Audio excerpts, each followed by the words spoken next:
సమావేశం పెట్టుకొని మన హక్కుల కోసం మాట్లాడాలని అర్థం.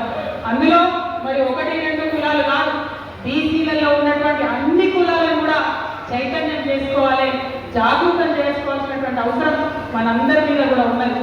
మెదక్ జిల్లాలో ఉన్నటువంటి బీసీ నాయకులందరికీ కూడా నేను పేరు పేరున విజ్ఞప్తి చేస్తా ఉన్నా, ఇది రాజకీయ వేదిక కాదు, ఇది మానవ హక్కుల వేదిక. బీసీల హక్కులు సాధించడంలో మానవ హక్కులు దాగిలేవారని నేను అడుగుతా ఉన్నా. ఇవాళ 100 మంది ఉంటే 56 మంది అట్లా బీసీలే ఉన్నారు. మరి 56% సంబంధించినటువంటి ప్రజానికం యొక్క హక్కుల్ని కోరుతా ఉంటే అది మానవ హక్కుల విషయం కాదా, అది ప్రజా హక్కుల విషయం కాదా అని ఈ సందర్భంగా మీ అందరినీ కూడా నేను మనవి చేస్తా ఉన్నాను. బీసీలలో ఉండేటటువంటి మేధావులను, విద్యార్థులను, ఆడబిడ్డలను నేను హృదయపూర్వకంగా విజ్ఞప్తి చేస్తా ఉన్నా. ఇప్పుడు మాట్లాడాల్సినటువంటి సందర్భం వచ్చింది.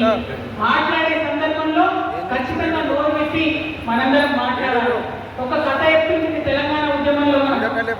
ఏం కథ అది? ఒక ఆయన ఉంటాడట, ఆయన బయటకు పోయి పని చేసుకున్నాడు, ఇంటికి వస్తున్న సందర్భంలో బజార్లకే వస్తున్నాడు.